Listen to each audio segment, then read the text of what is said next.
Ci ha voluti stasera, grazie Giuseppe, grazie della tua sensibilità, grazie a Giovanna Starace della Libreria Ubic per questo spazio che ci ha voluto dedicare scritti di cinema, parlare di libri prima che parlare di cinema. Stasera vedremo un film bellissimo, bambini, sono felice che siete qui per divertirvi, un film che ha vinto premi importantissimi e io vi do appuntamento per domani sera e per dopodomani sera quando ci sarà la nostra striscia, non mancate dalle 8 alle 8 e mezza per parlare di scritti di cinema. E vi voglio presentare anche i miei amici che sono venuti qui con me per lanciare l'importanza di leggere, perché il cinema, come anche la musica, come la letteratura, come la poesia, come la scultura, come tutte le arti, parlano al cuore, diventano un mezzo come la danza per veicolare emozioni. Allora alla fine sono mezzi comunicativi diversi che dicono una sola parola, dicono la parola del cuore. Quindi voglio ringraziare il grande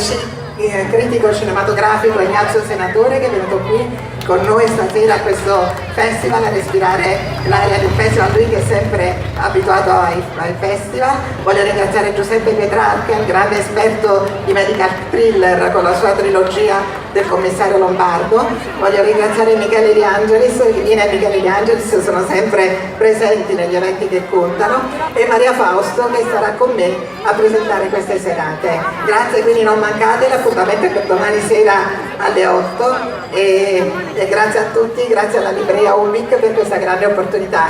Grazie a tutti. Vieni Giuseppe per un saluto e Ignazio, grazie. Perché il cinema è emozione, i libri sono emozione, essere insieme è una grande emozione. Sono il pubblico, buona visione del film. Sì, una buona visione a tutti, un abbraccio, grazie dell'opportunità. Maria, è un piccolo momento di poesia.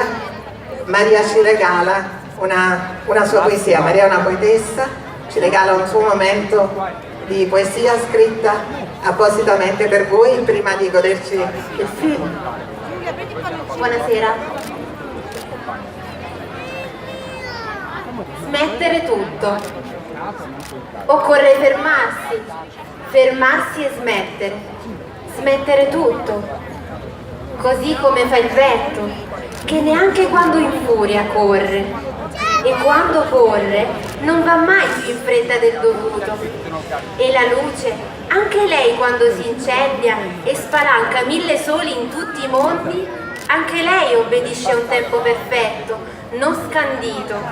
Occorre fermarsi e smettere tutto, prendersi un respiro che riempie i polmoni in tutte le parti, imparare a smettere quando un bambino sorride, fermare il mondo, attendere la schiusa di quel bacco come l'uovo e il pulcino, sentire frinire la meraviglia, incicalarsi, mettere il piede in quel vicolo nuovo, salire sul cocchio, sventolare le redini e le braccia,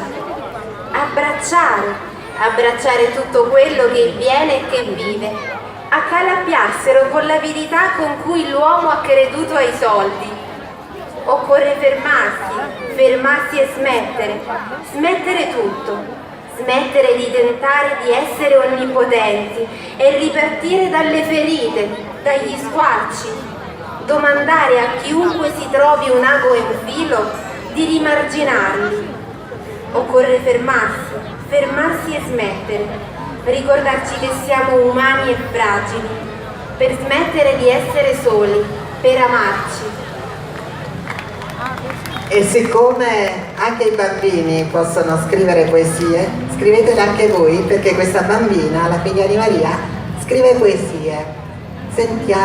Tagliamo subito, sentiamo questi 2 versi. Pioggia. La pioggia non si può descrivere, ma quando ti entra nei pori, poi nelle vene, poi nel sangue e fine nel cuore, provi un fremito come nell'amore. Grazie.